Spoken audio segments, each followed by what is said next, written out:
Ryan, I want to get started with just some talk about about defensive back play at Notre Dame because I do think it's important that people understand what Notre Dame does, the difference between field safety, field corner, boundary corner, why Notre Dame has said publicly when we've had conversations. I ventured that I'd like to get to the place where they no longer have a field safety and a field corner, a boundary safety and a boundary corner. So we're going to get to all that. We'll just spend a little bit of time on that, and then we'll kind of get into the recruiting aspect of it. So to begin, this is Notre Dame's base defense alignment. Okay, you're going to see a 4 down front.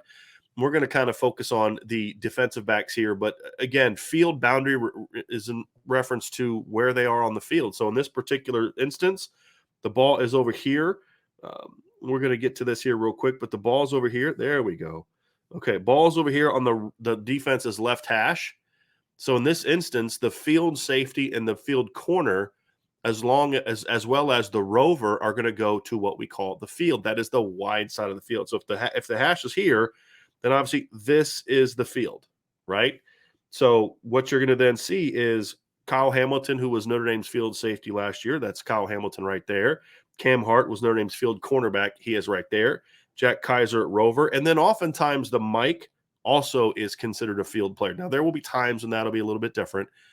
I actually have a clip that we're going to use from this Cincinnati game where it's actually the Viper that is lined up to the field because they flipped after the snap when the running back kind of switched sides. They flipped sides, but we'll look at that.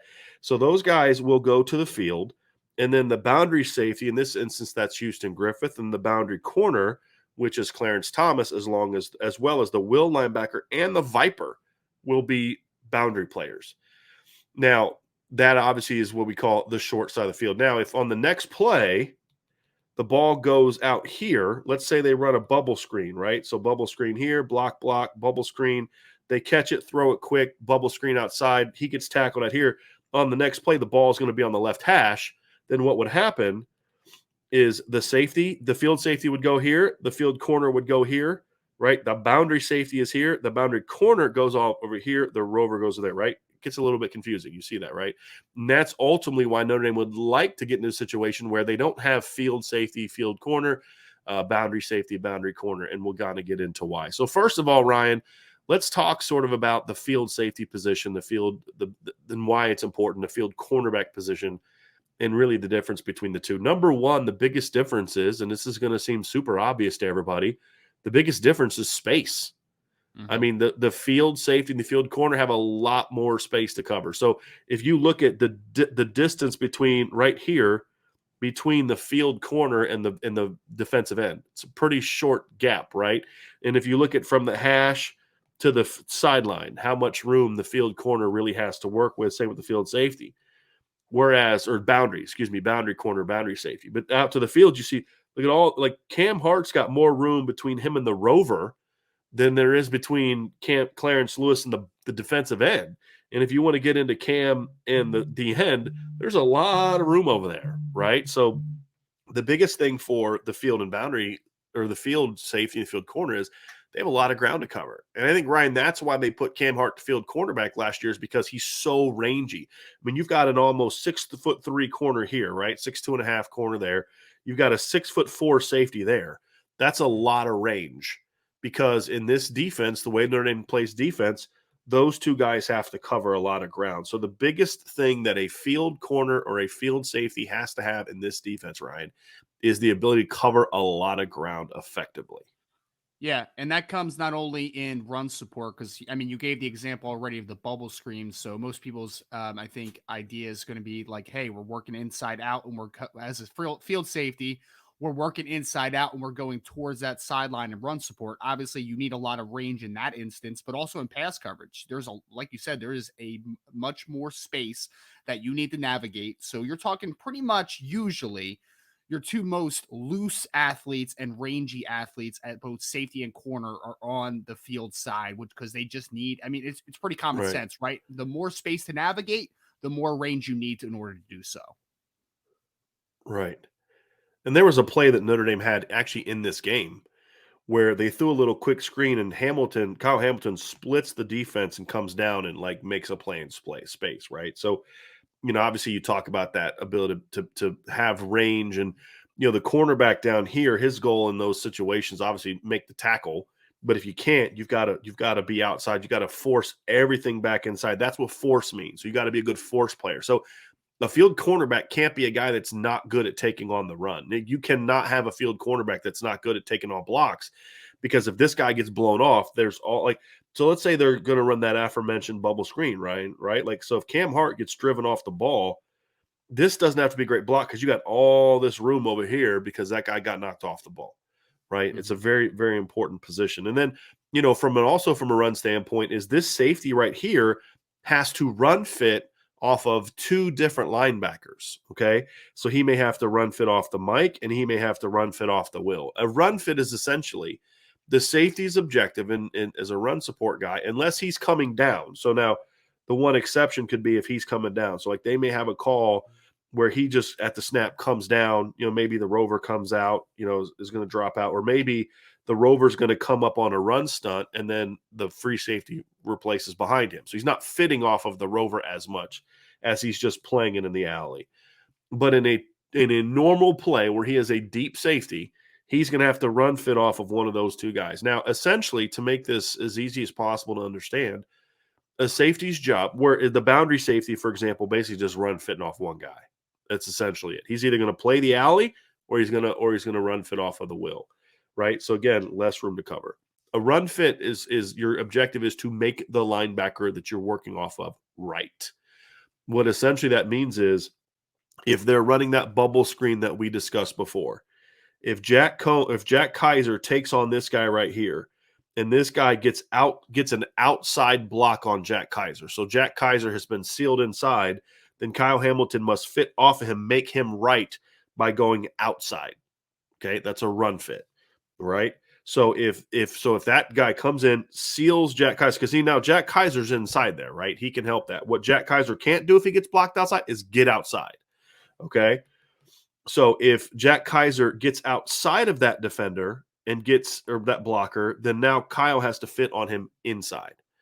Okay, so that's how that works. All right, so he has to run fit off that, and then sometimes he'll have to run fit off the Mike in the same instance. So again, a lot of range is needed to play that position at a high level. And so when you look at the field safety, there's a lot of room to work. Now, the one thing that's also interesting is, as we kind of get into this, is when you look at a situation, Ryan, where it's not just you're not just going to play that base defense either, right? The other aspect of this is a lot of times that field safety guy is going to come up and he's going to be a guy that's going to have a lot of, hey, your job is to now line up down in the box. Your job is to now Mhm. line up over the slot.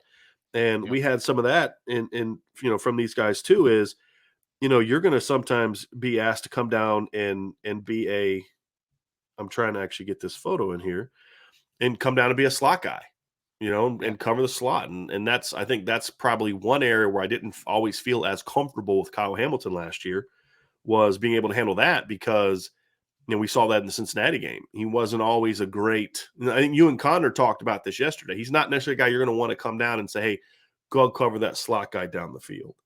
Sure. Yeah. Now Kyle Hamilton is much more with his size profile. He's more of a tight end matchup guy than a true slot defender, right? Like, but one thing I do like about the defense, Brian, is with the two high looks that you get a ton.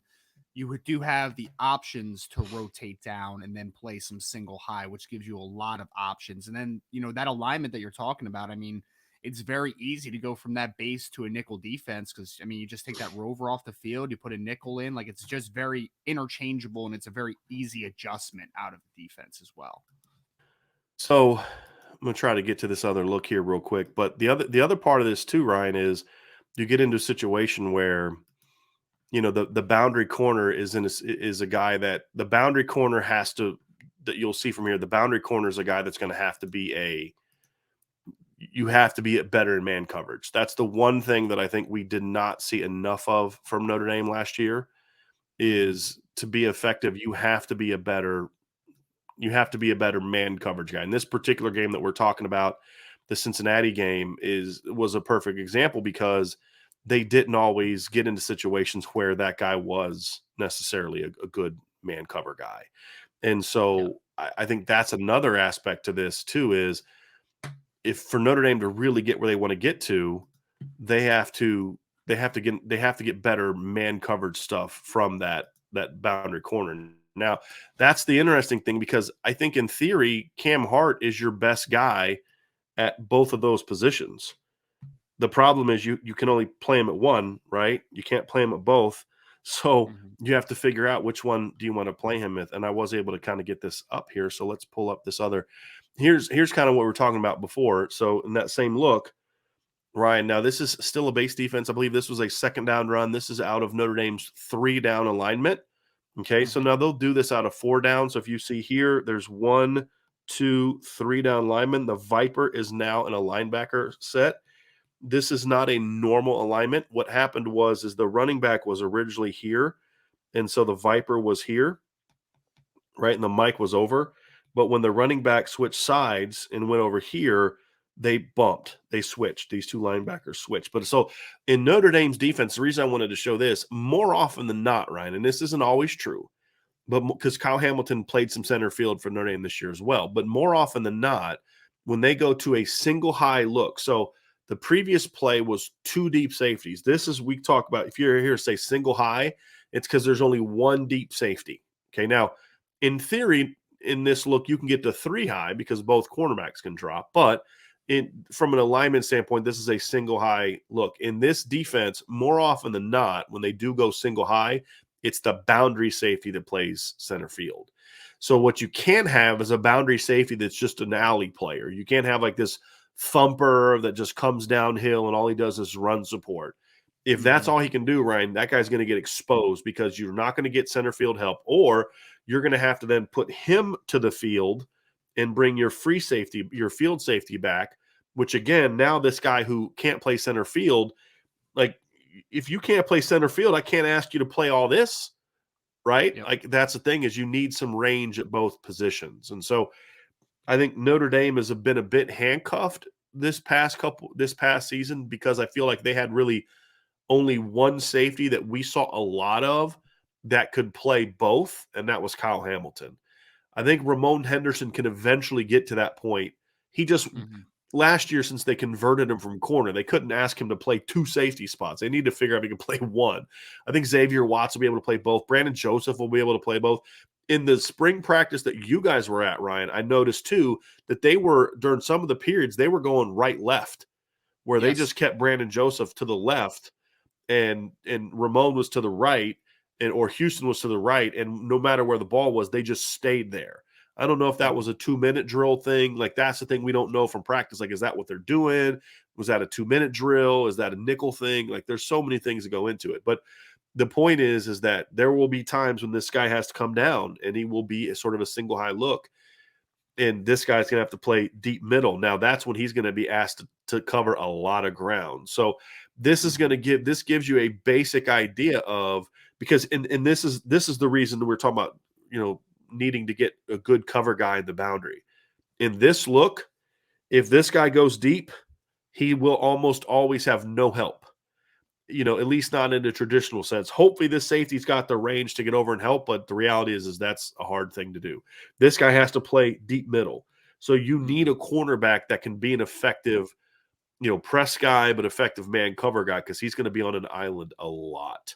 And right now, that's when Notre Dame got in trouble last year, is when they didn't get a lot of help. They couldn't when teams could expose Clarence Lewis man to man. Oklahoma State did it, Cincinnati did it. That's when teams could really hurt Notre Dame in the pass game. Yeah, and I think one thing to know too, Brian, is that so for a boundary safety that is rotating and has to play middle of the field, play single high, your eyes are automatically going to go to the field side because there's just more wide receivers to that side, right? There's more threat to that side. So your eyes are going to go there, which is why, just to emphasize why you just said that it's so difficult for him to get that range back to the boundary in case there's a one-on-one backside. So that boundary corner, in a lot of ways, is going to be in man-to-man coverage, like just flat out. And having that boundary safety that has that range, this is why we had the conversation the other day where I said that I think that the safety position may be better this season because now you have two players that can kind of do a little bit of everything and have some interchangeability. It's not that Kyle Hamilton is not a better player than Brandon Joseph. He certainly is. But they both players, I think, now have just a little more true free safety style where they can do a little bit of both things, so that interchangeableness, I think, is a big help. Like, you don't have to just line the same guy up to the boundary every play. You don't have to line up the same guy to the field every play. I mean, literally, I think that there's going to be points where if it's Ramon Henderson and it's Brandon Joseph, Ramon might be in the boundary, Brandon might be the field, and then it might be flipped the very next play, or even Xavier Watts, like you in the same uh, conversation as well. So I think that that's where the safety position could take a big step because I think that both guys now just have a little bit more ability to kind of do a variety of roles. Right. And the point that Ryan is making in this look, they have three receivers to the field because you don't differentiate between a tight end and a receiver. It's basically three guys to that side of the field, right? So depending on how they kind of come off the ball, if they get a four verts release, right? So you get a vert there, up that hash. This guy's going to work this hash, and that guy's working there.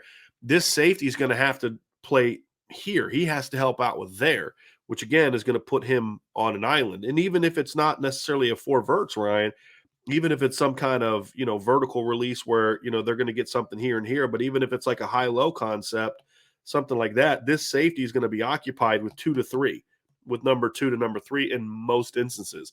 Now, even if they get some sort of max pro, or let's say this tight end stays in and blocks, you're still going to have depending on what the call is with him, you're still going to have some kind of situation there in your base defense. And so that's what he's referring to in a 3-by-1 alignment.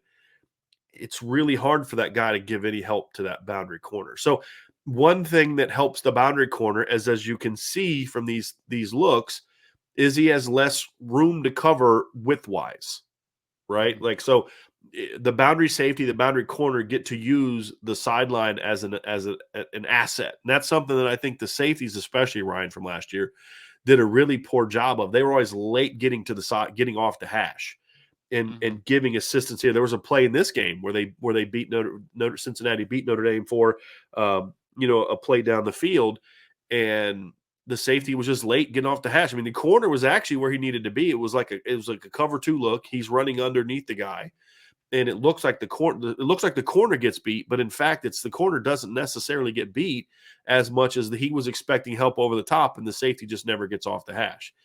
And so again, Notre Dame's guys got to do a better job of using that. Now, what you can't do is just fly off the hash, because if it's a post route, you're screwed, right? You've still got to play inside out, but working off that hash a little bit more effectively and providing more help over the top is something I could see. I think Notre Dame's gonna have to do a lot of. Now, this isn't necessarily a look that they're going to do that out of, but that previous look with the too high is definitely a where you're going to see more of that. So, again, field corner doesn't have to be a 6'3" guy. He just has to be rangy. He has to be able to be a good cover player, because again, you're going to be playing, if you're in man coverage, you could do anything from a cross to a post over the top to deep in cuts to deep out cuts. I mean, there's so many different things that guy can do. And a lot of times, especially in the single high looks, you're all alone, right? Like Tariq Bracy here is also all alone on an island in this single high look. So you have to be really effective. Being a cover guy, you've got to be a good support player, in my opinion. You don't have to be like a great run defender, but you got to be a willing guy to come in and support. You can, in my opinion, the way Notre Dame plays defense, Ryan, I actually think you could put a better non-tackler here in this defense than you can here in the modern game. It used to be the opposite. Yeah. Back in the day when it was just more of a pro-style vertical releases, you didn't need your field corner didn't need to be a good tackler, because he was a cover guy. But in today's era of the quick perimeter screens, where you're taking on this block a lot more, or they're just throwing a quick look screen out to this guy, and they're just catching it, throwing it out here now, and it's you and him in space, one-on-one. I actually think nowadays, with the ability to help, because, again, in this look, in a 4-down look, you'd have that Viper here. I think there you're even getting more support. You've got a good force player there. You've got the even again in a normal alignment, you got the will out there. A lot of times you're going to have the way Notre Dame does it a lot is that boundary safety in the two high look. So like in a two high look, so they go field safety here, boundary safety over here. A lot of times they'll kind of the will linebacker will be down here, right? You'll put that safety like you'll put the boundary safety like kind of here a lot of times in the corner will the boundary corner will be off, so he'll be playing back, and this guy is the primary support player, right? So I think in today's era, you don't necessarily need a really physical run defender in the boundary like you used to. I think it's nice to have. I think it's a good weapon to have because then you can do more things keeping your safety off the hash. But I do feel like in today's game, and it was not necessarily true 10 years ago, this guy has to be a much better run defender than he needed to be in the past. There's no doubt about that, in my opinion. That's an interesting point, Anything to Brian, add to because that, Ryan? yeah, no, I was just gonna say it's an interesting point because typically, like you said, the boundary would be the position where you're thrown into the short side of the field, and the numbers game is not going to be in your favor. Like if you look at the field side, obviously you have the free safety in this look over there. You got the rover. You're gonna have the viper, working inside out to the perimeter. The boundary corner, like it's a you don't have numbers to that side. So in a traditional sense, the boundary corner was put on an island in run support. So you were in a lot of one-on-one situations. But it's an interesting note that now with how much teams are trying to manipulate space and they're trying to get a lot of screens out there, it's just very much changed how stylistically a field corner versus boundary corner has to play against the run. I think the advent of the perimeter, not the advent, but the great usage of the perimeter pass game, the quick pass game, the RPO has changed it to a degree. I think quarters coverage also had an impact on that because what happened in quarters coverage, and again, let's say this guy's back here now. In quarters coverage, your safety's primary responsibility is as a basically like a robber. I mean, you basically your first step down a lot of times is here. And what you started to see more and more of was teams taking their boundary corner off, and he was basically playing over the top. There's sort of like an inverted coverage there. And so, when you're playing that kind of too high look, because what it used to be, Ryan, is like when teams would play too high, it was the corner was you're going to play a lot of cover two to the boundary, and Notre Dame will play some two to the boundary. They'll play four to the field, two to the boundary, a combo coverage. Well, if you're going to play two to the boundary, this guy has to be a physical player. To your point. And so Mm-hmm. I think based on certain coverages, you do need a physical guy there. What my point is that if you don't have if you have one of your guys isn't a physical guy, I think in a lot against a lot of teams now, you're better off putting him there. And I'd say more so against the spread of the RPO teams.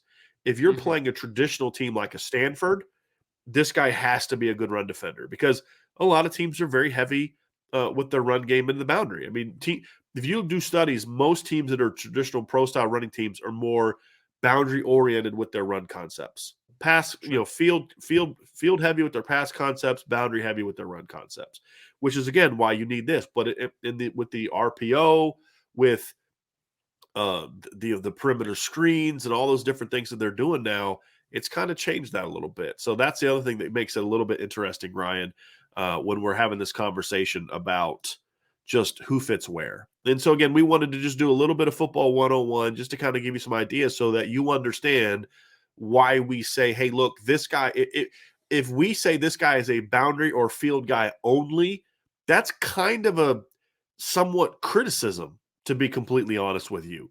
And if we say that a guy, it's not always, Ryan. Like if a guy can be great at something, that's fine. But like ideally, you want guys who can play both.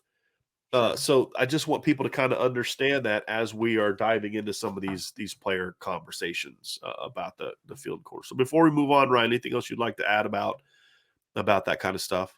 Yeah, I would say to the interchangeableness of playing field versus boundary again, like you're gonna get put in a situation where offenses are smart. They're gonna try to isolate a guy into a situation where he's not comfortable. And I think that a lot of times, like you're saying, it can be a negative to a degree to not being a diverse player in both instances. But I think that one team that really, if you think heavy about everyone talks a lot about Cincinnati, obviously, with Coach Freeman's time there. And when he was at Cincinnati, he had Sauce Gardner and he had Kobe Bryant.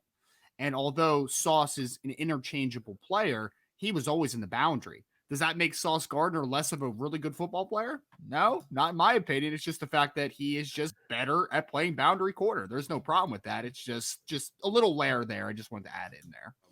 Good question about this too, Ryan, is what's the value of a nickel playing the spread versus rover? It's a really good question from John A1. I think the thing about playing a nickel is that's when you are going to put a slot guy in more coverage, especially more man coverage. That's really where you want to be. And even a guy like Jeremiah Wusu-Koromo, who's about as good of a cover player as you're going to get from a pure rover, like a linebacker type of player, there's still matchups where, Clemson hurt him with this in the first matchup. Now, he was able to kind of recover on the one play and have the third down. He got beat on the third down, but he's such a great player. He was able to strip. But Amani Rogers was giving him problems in that game. If you remember the one early third down they had, Ryan, I think it was their first touchdown drive, but it was just 3rd and 5, and Amani Rogers just beat him outside a little quick 5-yard outcut. Like, Jeremiah Wusu-Koromo, for all his great talent, is not going to close on that play as well as a pure nickel corner is going to cover. So Sure. that would be it, John. It's just when you're in a situation where you're playing a team like Ohio State, for example. Ryan, correct me if I'm wrong here, but when I break down Ohio State's, they are an inside running team and a perimeter pass team, right? So if they're going to attack the perimeter quickly, more often than not, they're going to do it with the pass. They're going to run an RPO, a quick screen, something like that. Yep. And so things will get hit quicker. A team like North Carolina, for example, especially 2 years ago when they had Javonte Williams and Michael Carter, they would do a lot more perimeter runs. They would do more outside zone and buck sweeps and things like that. So, against the North Carolina, you may want to keep your rover on the field because they're a run first team and they run inside and outside. Against a team like Ohio State, for example, even though Ohio State runs the ball a lot, they run the ball sort of in downhill between the tackles. And occasionally they'll pop an outside run, no question. But a lot of their outside runs are boundary stuff. It'll be an outside zone to the boundary. And so in that game, because they do so much 11 personnel, because they do throw so much perimeter stuff, you may decide as a team to say, hey, look, our best personnel matchup against this particular team is to go more of a true nickel, right? So it just depends on if you're going to put that slot guy in more covered situations, that's where I think you get an advantage from going with a nickel as opposed to a pure rover. Now, ideally, you get an elite athlete that can do both, and Notre Dame had that for the most part with Jeremiah Wusu-Koromoa. I've always said that I thought that Kyle Hamilton was a great safety, but he could have also been a great rover for that reason, especially if there's someone behind him as sort of like a third safety. But I think you want to get a guy that can do both. But if you're going to play a team that's just throwing it all over the field, you're going to want to get a nickel in there. And heck, put your rover inside depending on who he is. If it's like Jaden Osborne a couple years, or if it's Jalen Sneed, Nolan Ziegler, you can put him inside against those type of teams, and he can play will. And so that's kind of what you're looking for.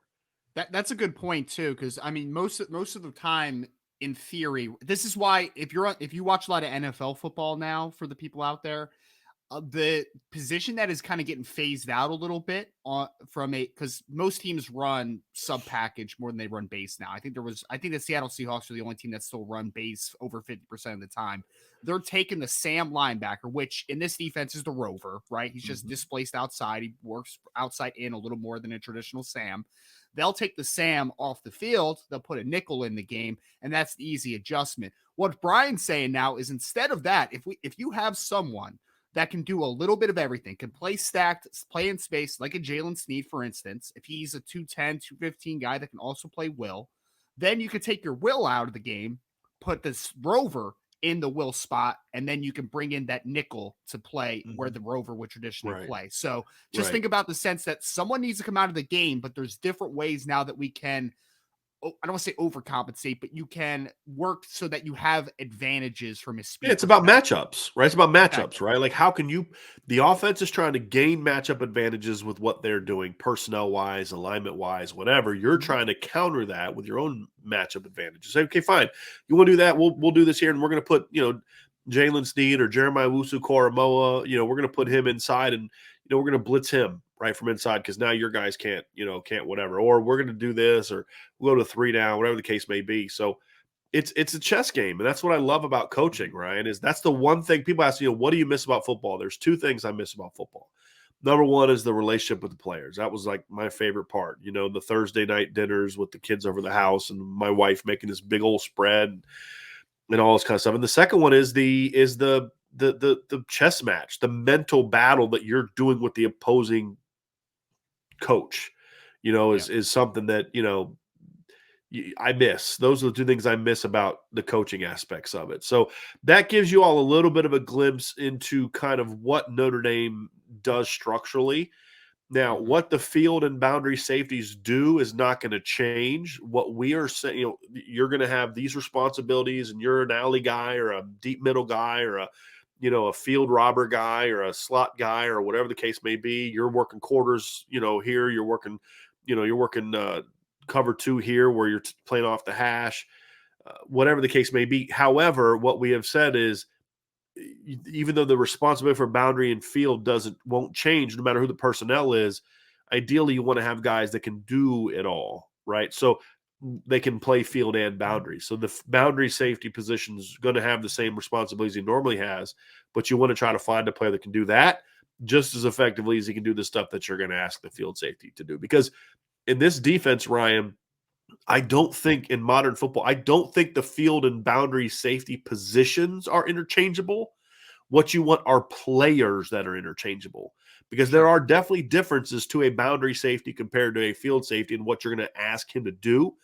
But what you want to get to is to say, but this guy can do all of it. So when we say the interchangeableness, it's the players that need to be interchangeable, not the specific positions themselves. Yeah, and that goes to boundary and field corner as well, right? Like, I mean, you're still going to get put up in the short side of the field if you're a boundary corner. You're still going to get put into a more of a one-on-one situation, so your coverage skills are going to matter. I think you said it perfectly, though. It's having a player. I mean, Cam Hart's a perfect example because he could literally play both. He could play either the field or the boundary. Having those types of players just unlocks so much more possibilities, because then you don't have to worry about, oh man, we got to switch real quick. We got to switch here to the other hash now. They're running quick game. They're doing this. They're doing that. Like, you can dictate how you can align now if you have players that can play multiple spots. It's not that the spots, like the field responsibilities, are the same as the boundary responsibilities. It's the fact that you have players that can play at different spots. So great point, Brian. So Ryan, I think that's a perfect segue into the current recruiting class at Notre Dame. And we're going to talk about that first and then dive into kind of what's left on the board. I think the first thing that you look at is, we just talked about a safety that can do it all. I think that right there is partly why I'm so high on Peyton Bowen. Is because I feel like Peyton Bowen is a type of athlete that you could put him to the field and he can play corners, he can play in space, he can cover tight ends, he can cover slots, he can play over the top, he can come down and play the alley and be a tackler. He can play the boundary where he can play sort of off the hash, he can play like a robber, he can play the alley. He's a guy that has the kind of range that can chase across the field, because sometimes that boundary safety has to chase a drag route across the field. And I still say the greatest individual play that I've ever seen a safety make, with all due respect to the phenomenal plays Kyle Hamilton made this year, Harrison Smith made an interception against Utah back in 2010, where he was, I believe, the boundary safety. He had to cover a drag route from the boundary safety spot, and he caught up to the guy and then undercut him and picked him off. Like, that's why guys like Harrison Smith and Kyle Hamilton are so important, because you have to cover so much ground. And to me, that's the reason that Peyton Bowen was such an important pickup, and why it's so important they keep him in this class, because he projects, in my opinion, Ryan, to be able to do everything from playing center field, right, to being able to play the alleys, to be able to play man coverage. Like, and that's also, we'll kind of get into Caleb Downs a little bit too, but there aren't many safeties that I look at and say, this guy can literally do everything you're going to ask a safety to do. There's maybe 3 or 4 a year. Well, Notre Dame has one of those guys committed in the 2023 class in Peyton Bowen, and that's why it's so important to land him and to keep him, because he's exactly the kind of guy you and I are talking about.